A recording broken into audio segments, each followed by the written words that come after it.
नमस्कार।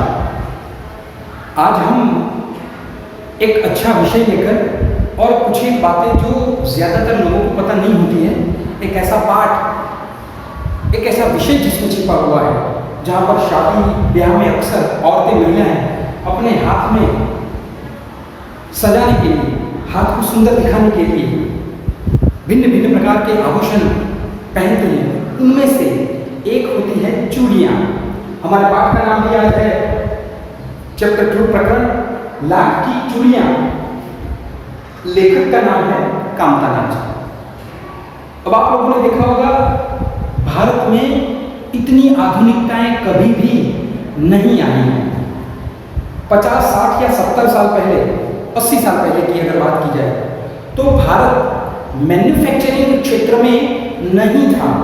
सारी चीज़ें जैसे हम सोचते हैं कि खाने के हमारे बर्तन जो है वो तांबे, पीतल, कांसे, इन भिन्न भिन्न प्रकार के हुआ करते थे। परंतु अब जो है एसएस, स्टेनलेस स्टील, एल्यूमिनियम, हाँ शायद मैं आपको एक जानकारी के लिए बात बता दूं कि एल्यूमिनियम का उपयोग भारत में अंग्रेजों के आने के बाद हुआ। और वो अंग्रेज इसलिए एल्यूमिनियम का इस्तेमाल करते थे क्योंकि वे जब किसी अपराधी को या क्रांतिकारियों को, फ्रीडम फाइटर्स जो होते हैं, उन सबको सजा देने के लिए जब वह महल में से जैसे मतलब अलग अलग प्रकार की राजाओं की जिंदगी जैसे पहले होती थी, उससे विपरीत जिंदगी पूरी कर देते थे। और उन पुराने किलों में एल्यूमिनियम के बड़े बड़े बर्तन लाए जाते थे और उसमें उनका खाना पकाया जाता था। ये ज़्यादातर लोगों को नहीं पता है। और उस खाने के बनाने के दौरान उस एल्यूमिनियम के बर्तनों में केमिकल रिएक्शन, रासायनिक प्रक्रियाएं होती हैं, जिससे हमारा जो शरीर है वो उतना सशक्त और मजबूत नहीं रहता है। इसलिए यह एल्यूमिनियम का इस्तेमाल किया जाता था। और आज तो एल्यूमिनियम और स्टील ही इस्तेमाल किया जाता है। उसी तरह से भारत में भारत खेती प्रधान देश था, तो जिनमें ये सारे श्रृंगार संबंधी जो चीज वस्तुएं हैं वो सारी हाथों हाथ बनाई जाती थी। आप लोगों ने देखा होगा शादी ब्याह में लड़के और लड़कियों को वो उपटन लगाए जाते हैं और बहुत बहुत भिन्न भिन्न प्रकार की हल्दी और वो सब रस्में वगैरह होती है। उसका कारण वो पुराने हमारे रीति रिवाज है, ठीक है। और आजकल जो है वो नया रेडीमेड सिस्टम जो है वो आ गया है। परंतु जो ऐसा बोला जाता है ओल्ड इज गोल्ड, वो सही है और वो ताउम्र हम जब तक जिएंगे वो सही और उत्तम ही रहेगा, ठीक है। तो आज हमारे इस पाठ में हमने कुछ एक मुद्दे बनाए हैं। एक बदलू काका नाम का एक व्यक्ति है और लेखक खुद, वे क्या थे, कौन से गांव के थे, क्या उनके बीच संबंध था, वो सारी बातें हमने यहाँ पर कुछ एक मुद्दों के स्वरूप में बताई है। तो लेखक तथा बदलू का संबंध शुरुआत में कैसा था, कैसा हुआ और क्या क्या उनके बीच संबंध कैसे किस प्रकार के मुकम्मल हुए। दूसरा मुद्दा है बदलू का लाख की चूड़ियां बनाना। तीसरा मुद्दा है चूड़ियां बनाना पैतृक पेशा होना, ठीक है। चौथा शादी विवाह में बदलू का मान सम्मान बढ़ना। पांचवा किसी अवसर पर सारी कसर निकालना। तो ये अलग अलग मुद्दे हैं सारे और इनमें से बहुत सारी चीजें हमें सीखने को मिलती है, ठीक है। और मिलेगी भी। आप लोग देख रहे हैं कि बदलू जो है वह यहाँ पर बैठा हुआ है मछली के ऊपर और वो भट्टी के साथ में वो चूड़ियाँ बनाने की सारी प्रक्रिया जो है वो निभा रहा है। तो अब हम पाठ की शुरुआत करते हैं। शुरुआत में यह बात बताई गई कि सारे गांव में जहाँ लेखक और बदलू रहते थे उस वक्त की बात है। बदलू मुझे सबसे अच्छा आदमी लगा। यहाँ पर बदलू जो है वो तू के शब्द में इस्तेमाल इसलिए किया गया है कि लेखक का उनसे लगाव और प्यार बहुत ही घनिष्ठ था। हम ऐसे किसी भी अरे गहरे तू खैरे व्यक्ति को तू करके, तू इधर, तू ये कर, तू वो कर, ऐसा नहीं बोल सकते। हमें आप लखनवी भाषा में पहले आप उस तरह से हमें सम्मानवाचक शब्दों का इस्तेमाल करना चाहिए। और अच्छा आदमी लगता था क्योंकि वो मुझे सुंदर सुंदर लाख की छोटी छोटी गोलियां बना कर देता था। वो रंग बिरंगी गोलियां जो है वो छोटे जब लेखक थे तो सीधी बात है छोटे बच्चों को वो सारी बातें बहुत पसंद आती हैं।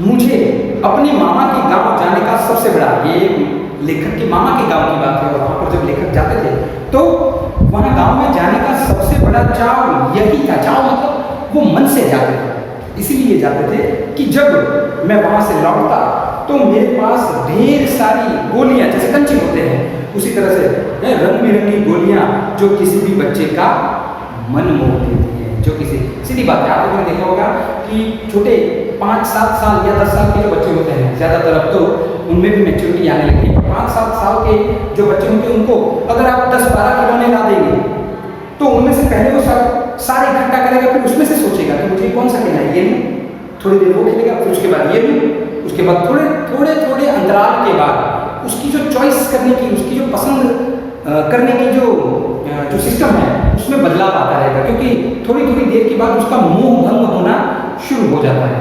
ठीक है। और वैसे तो मेरे मामा के गांव का होने के कारण, ध्यान रखना, प्रश्न बहुत बार पूछा जाता है कि बदलू लेखक के किस गांव में रहते थे, या लेखक के गांव का होने के कारण वह या मामा के गांव के होने के कारण उनको बदलू काका क्यों कहता था, बदलू मामा न कहकर, यह प्रश्न भी बहुत बार पूछा जाता है। तो वैसे तो मेरे मामा के गांव का होने के कारण मुझे बदलू को बदलू मामा कहना चाहिए, परंतु मैं उसे बदलू मामा न कहकर बदलू काका कहा करता था। जैसा कि गांव में सभी बच्चे उसे कहा, गांव के सभी बच्चे, सीधी बात है कि उस प्रॉपर गांव के जो व्यक्ति है वो तो उनको काका ही कहेगा, तो मैं भी साथ में बदलू काका कहा करता था। बदलू का मकान कुछ ऊंचे पर था, मतलब कुछ ऊंची जगह जहाँ पर वो गांव वगैरह होती थी वहाँ पर मौजूद था। सामने बड़ा सा सहन था जिसमें पुराना नीम का वृक्ष लगा था, उसी के नीचे बैठकर बदलू हमेशा अपना काम किया करता था। मतलब ये वृक्ष जो है वो इस पाठ में बताया गया है, वृक्ष के नीचे वो मंजिले पर बैठा हुआ है और चूड़ियाँ जो है वो गोल गोल लाख की बनाता है।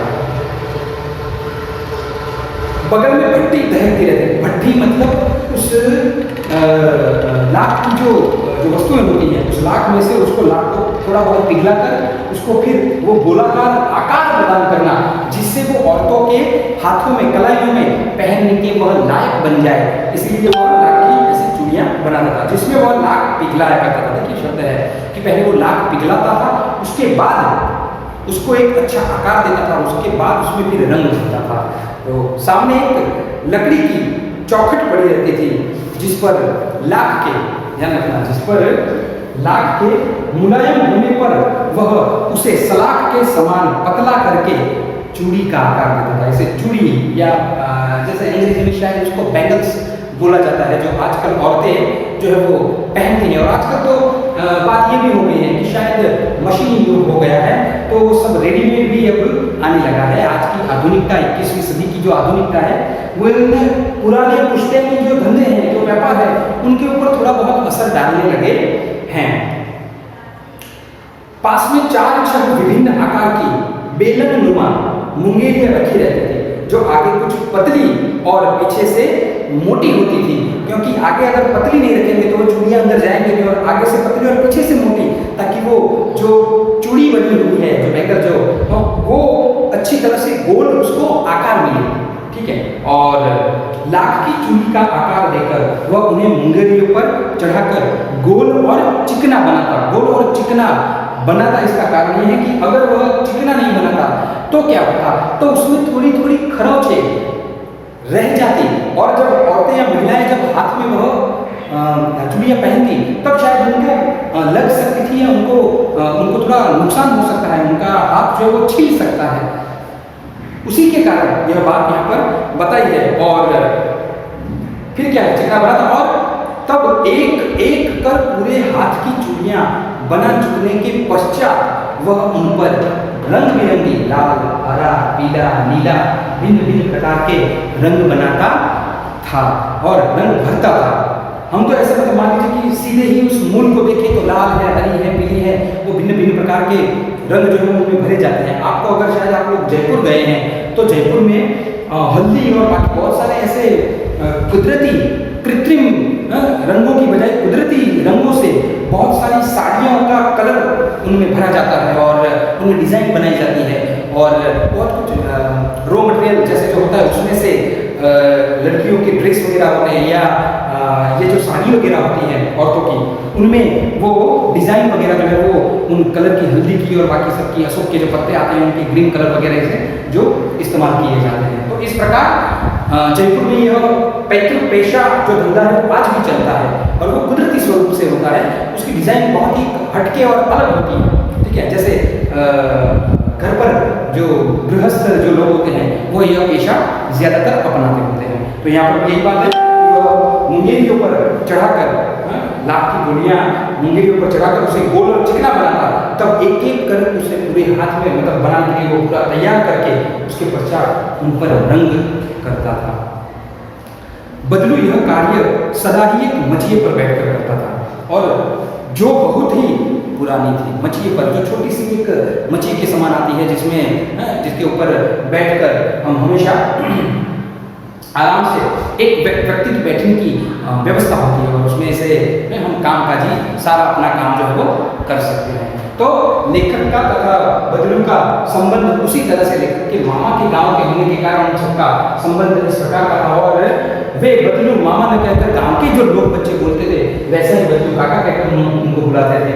बदलू का लाख की चूड़ियां बनाना, यही बात जो भी हमने देखी है आगे कि बदलू जो है वो लाख को पिघलाता था, उसको मुंगेरी पर चढ़ाता था और उसके बाद उसको हल्का चिकना बनाकर उसके ऊपर एक एक के ऊपर अलग अलग प्रकार के भिन्न भिन्न प्रकार के रंग भरता था, जिससे वो चूड़ियाँ जो है वो औरतें जब पहने तो इतनी बेहद सुंदर लगे बात नहीं। ठीक है, तो चूड़ियाँ बनाना पैतृक पेशा होना, मतलब चूड़ियाँ बनाना उसका पैतृक मतलब पीढ़ी दर पीढ़ी उसके पिताजी के पिताजी के पिताजी, उनका दादा के दादा के दादा जो पैतृक पेशे में जैसे मतलब चूड़ियाँ बनाते थे वह भी वही कर रहा था। बगल में ही उसका हुक्का रहता था, पिक्चर में जो बताया गया है वैसे ही यहाँ पर वो बात बताई गई जिसे वो बीच बीच में पीता रहता था। हुक्का आप लोगों ने शायद पुरानी फिल्मों में देखा होगा, वो हुक्का जो है वो पिया जाता है जिसमें वो तंबाकू और वो सब सारा जो मसाला जो है वो भरा जाता है और लोग भाई अपने अपने हिसाब से, हाँ पर हमें ये सब जीवन में सीखना चाहिए कि इन सबसे व्यसनों से दूर रहना चाहिए। इसलिए तो गुटखा और तंबाकू के ऊपर लिखा आता है कि अगर आप इसका सेवन करेंगे तो निश्चित ही जल्दी मृत्यु को प्राप्त हो जाओगे, ये इसलिए लिखा जाता है, ध्यान। तो गांव में लेकर क्या कहते हैं, गांव में मेरा दोपहर का समय अधिकतर बदलू के पास बीतता, मतलब वो वहां जाते और उनके वहां ही बैठते और उनसे बातें करते और वहीं पर उनका समय बीतता। वो मुझे लला कहा करते थे। वो क्या कहते थे, बदलू काका उनको लला प्यार से कहा करते थे और मेरे पहुंचते ही मेरे लिए तुरंत एक मछिया मंगाता। जैसे आज के ज़माने में चेयर होती है अलग अलग प्रकार की, वो रिवॉल्विंग चेयर और आरामदायक जो कुर्सियाँ होती है, उस प्रकार से उस वक्त ऐसा ज़माना नहीं था, पर वो मछिया जो बनी हुई थी लकड़ी की उसको तुरंत उस लेखक के जाने के बाद मंगवा देते, उसके बैठने की व्यवस्था करते। ठीक है, ये बात यहाँ पर बताई गई है। मैं घंटों बैठे बैठे उसे इस प्रकार चूड़ियाँ बनाते देखता रहता, निहारता रहता था। लगभग रोज ही वह 4-6 जोड़े चूड़ियाँ बनाता था। सोच लो उस वक्त के ज़माने में सिर्फ वह 4-6 जोड़े, क्योंकि आजकल तो मशीन युग है, एक साथ 15-20 जोड़े बन सकते हैं अगर व्यक्ति बनाना चाहे तो, क्योंकि ये मशीन युग है। और उस वक्त तो हाथ से सब कुछ अपने अकेले बलबूते पर सारा ये काम करना होता था, तो इसीलिए यह बात यहाँ पर रखी गई है। वह जोड़े बनाता, पूरा जोड़ा बना लेने पर वह उसे बेलन पर चढ़ाकर कुछ क्षण चुपचाप देखता रहता। कुछ क्षण वो उसको चुपचाप देखता रहता। वो देखता इसलिए रहता है क्योंकि उसमें कहीं कोई गड़बड़ तो नहीं है, कोई टेढ़ी मेढ़ी तो नहीं है, कुछ ऊंच नीच तो नहीं है, इसलिए क्योंकि ये औरतों का मामला है और उनकी श्रृंगार संबंधी सारी बातें हैं और इन बातों में शादी ब्याह का जो मामला होता है तो उनमें कोई कसर वह अपने काम में छोड़ना नहीं चाहता है, इसलिए ये बात बताया गया है। और बेलन न होकर किसी नववधू की कलाई हो, यानी यहाँ पर मानो वह बेलन न होकर किसी नववधू की, मतलब किसी नई नवेली दुल्हन की हाथ की कलाई हो और वह उसको पहना रहा हो, उसी तरह से वह हर रोज उतनी ही मेहनत और तन्मयता से लीन होकर यह कार्य करता था। देख फिर बदलू मनिहार था, चूड़ियाँ बनाना उसका पैतृक पेशा था। यहाँ पर आया, हमने हमने जो बात बताई है कि चूड़ियाँ बनाना उसका पैतृक पेशा था, वह अपने पिताजी से और उनके पिताजी से यह सारा व्यावसायिक जो व्यापार है वह पैतृक धंधा जो है वो व्यापार जो है वो सीखे थे। तो यहाँ ये बात बताई गई है। वास्तव में वह बहुत ही सुंदर चूड़ियाँ बनाता तो था। जैसे आप लोगों ने सुना होगा कि कोई भी काम अगर हम किसी भी व्यक्ति को देते हैं तो वह काम वह कितनी जिम्मेदारी पूर्वक निभाता है ये बात बताई जाती है। उसमें 100% जो होता है वो दिखता है तुरंत। उसी तरह से यहाँ पर भी ये बात कि वो बनाता, वास्तव में वह बहुत सुंदर चूड़ियाँ बनाता और लोग उससे खरीदते भी थे। उसकी बनाई हुई चूड़ियों की खपत भी बहुत थी। मतलब उस गांव में तो सभी स्त्रियां उसकी बनाई हुई चूड़ियाँ ही पहनती थी। आसपास के गांव के लोग भी उससे चूड़ियाँ ले जाते थे। मतलब सिर्फ अकेले उसके गांव की बात नहीं है, पर आसपास के आजू बाजू वाले जितने भी गांव वाले हैं वो सब किसी शादी विवाह में बदलू का मान सम्मान इसलिए तो बढ़ जाता था कि वह शादी ब्याह के मामले में ये जो औरतें हैं वहाँ उस वक्त यही बदलू की बनाई हुई चूड़ियाँ जो है वो पहनती थी। ठीक है, परंतु वह कभी भी चूड़ियों को पैसों से नहीं बेचता। बहुत अच्छी बात यहाँ पर बताई गई है कि वह इन चूड़ियों को कभी भी पैसों से मोलता नहीं था और बेचता भी नहीं था। ध्यान रखो वो क्या करता था आगे तो उसका अभी तक वस्तु विनिमय का तरीका था। वस्तु विनिमय का तरीका मतलब एक हाथ से एक चीज लो और दूसरे हाथ से दूसरी चीज दो।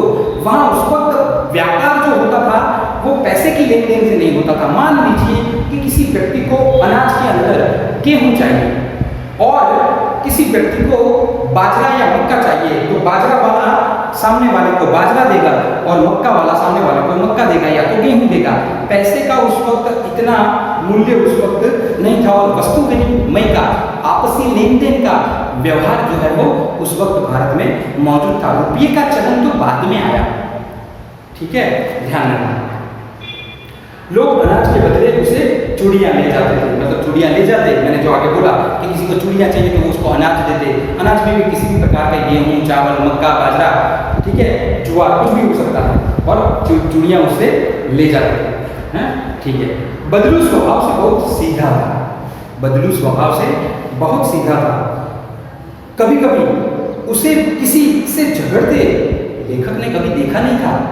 ठीक है, और हाँ, शादी विवाह के अवसरों पर अवश्य ही वह जिद पकड़ता था। यहाँ पर देखा गया कि शादी विवाह में बदलू का मान सम्मान बढ़ जाता था। बढ़ना मतलब कि शादी विवाह में उसको पता था कि ये मेरी चूड़ियाँ लेकर ही जाने वाले हैं, कहाँ जाएंगे। और एक बात ये भी है कि ऐसे अवसरों पर ही तो अमीर व्यक्तियों से तो थोड़े बहुत पैसे कमाने की उम्मीद और आशा रख रहा होता है जो छोटे व्यक्ति ने या छोटे काम करने वाले काम, हालांकि कोई छोटा नहीं होता, पर जिसकी एक ही बार चीज जो है वो खपत होने वाली है शादी ब्याह में, तो उसका मुंह मांगा दाम या मुंह मांगी सौगात या भेंट क्यों न ली जाए। बस वही बात बदलू के मन में थी और जीवन भर चाहे कोई उसे मुफ्त चूड़ियाँ ले जाए। देखो सोच लो, जीवन भर चाहे बिना मुफ्त चूड़ियाँ ले जाए। वो दिल का भी बड़ा दिलदार आदमी था। वह चूड़ियाँ शायद भले मुफ्त में ले जाए, परंतु ध्यान रखना विवाह के अवसर पर वह सारी कसर निकाल देता था। किसी अवसर पर वह सारी कसर निकाल देता था। देखना आगे क्या होता है कि आखिर सुहाग के जोड़े का महत्व ही और होता है। सीधी बात है, जीवन में शादी का एक अलग महत्व है। जीवन में शादियाँ एक ही बार होती है। ठीक है, आजकल का जमाना तो है नहीं कि 1, 2 बार 3 बार हो गए, और उस वक्त तो शादी का बहुत महत्व होता है। और वो नई नवेली जो दुल्हन है उसके हाथ में बदलू काका की जो चूड़ियाँ हैं वो बहुत ही अति सुशोभित होती थी। उसकी कीमत भले थोड़ी ही हो, पर वो उसकी जो बनावट है, जो कारीगरी है, उसी के मेहनत के ये नतीजे थे। मुझे याद है, मतलब लेखक कह रहे थे, मुझे याद है मेरे मामा के यहाँ किसी लड़की के विवाह पर जरा सी किसी बात पर बिगड़ गया था वो।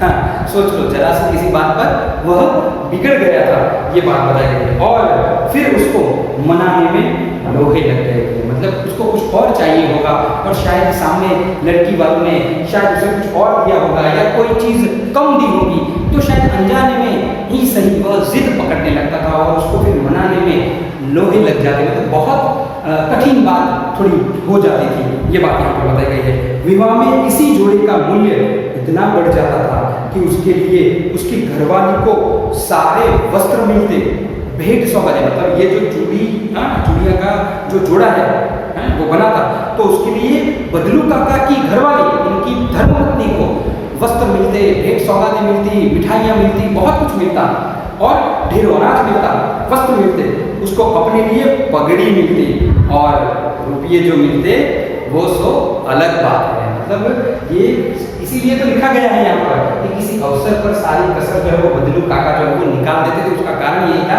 कि उनको पता है कि ये शादी ब्याह का मामला है, अब जब लोग थोड़ा बहुत पैसा खर्च कर रहे हैं तो थोड़े ज़्यादा हो जाएंगे, क्या फ़र्क पड़ता है। पर जो छोटा व्यक्ति है, जो जिसने मेहनत करके चूड़ियाँ बनाई हैं, उसको उसका भरपूर इनाम या तो उसकी भरपूर रकम, उसने जो नगद उसने जो मेहनत की है उसकी उसको मिलनी ही चाहिए और उसका वह बराबर का फायदा बराबर लेता भी था। तो यह बात यहाँ पर बताई गई है। तो कुल मिला के इस पाठ में यह बातें देखने को मिलती है कि किस प्रकार से बदलू काका शादी ब्याह के अवसर में इस प्रकार के भेंट से सौगातें और इनाम जो है वो उसको दिए जाते थे।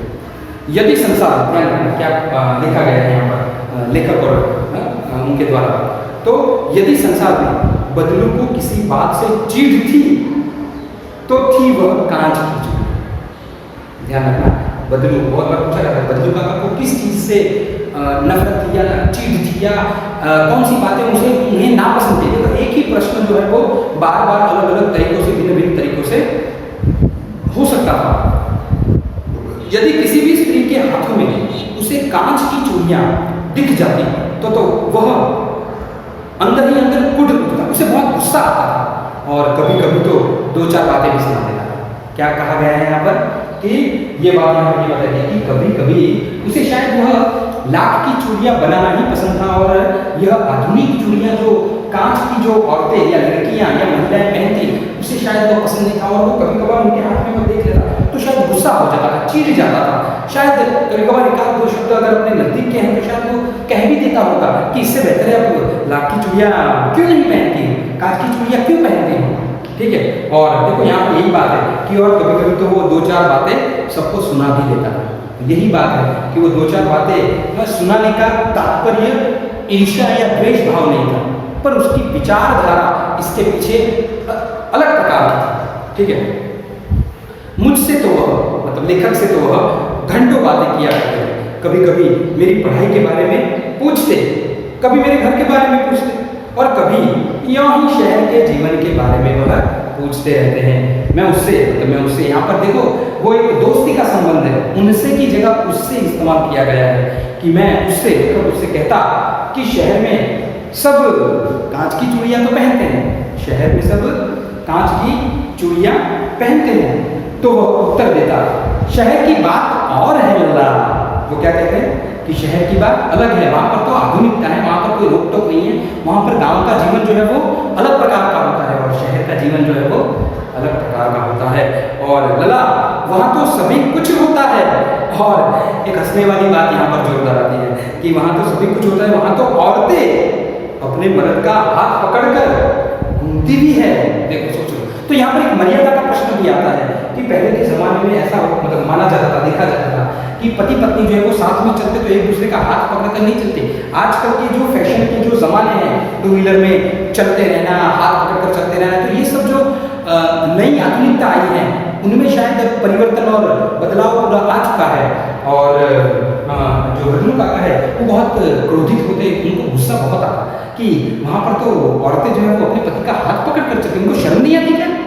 तो अब यहाँ पर वो शर्म और हया की बातें, संस्कार की बातें, अपने घर के रीत रिवाज और रूढ़िता की बातें जो सारी आती है, पुराने ख्याल। आजकल के ज़माने में अगर किसी लड़की को ऐसा बोला जाए कि तुम्हें लाख की चूड़ियाँ ही पहननी है तो शायद वो ऐसा बोलेंगे कि तुम तो बहुत पुराने ख्याल के हो, शायद तुम्हें पता नहीं है आजकल की लड़कियाँ कितनी पढ़ी लिखी है, कितनी जिम्मेदार है, कहाँ कहाँ उसने प्रगति नहीं की है या तो कौन कौन सी जगह उसने संभाली नहीं है। ऐसा नहीं है, आर्मी में या तो ऑफिस में या तो क्लर्क का काम करने में, पुलिस में, एयरफोर्स में, ठीक है, नेवी में, हर जगह औरतें जो है अपना परचम लहरा रही है। तो यहाँ पर बदलू काका की जो बात है वो इसलिए शायद आज के रूप में अलग या गलत लगती कि भाई आज शायद कोई ऐसे व्यक्ति अगर चल रहे होते तो वो शायद ऐसा बोलते कि इसमें कौन सी गलत बात है। पर मानना न मानना, जैसे मंदिर में हम जाते हैं भगवान को हाथ जोड़कर, ज़्यादातर लोग भिखारियों की तरह मांग कर ही आते हैं, और बहुत सारे ऐसे होते हैं नहीं बस हमें कुछ नहीं चाहिए, भगवान आपने जो हमें अनमोल जिंदगी दी है, ठीक है, वही हमारे लिए बस है। और बहुत सारे ऐसे होते हैं माने तो वो देव है, बाकी भगवान कहाँ बोलने वाले, मंदिर में कहाँ जाने की जरूरत है। बहुत सारे लोग ऐसा भी बोलने वाले होते हैं।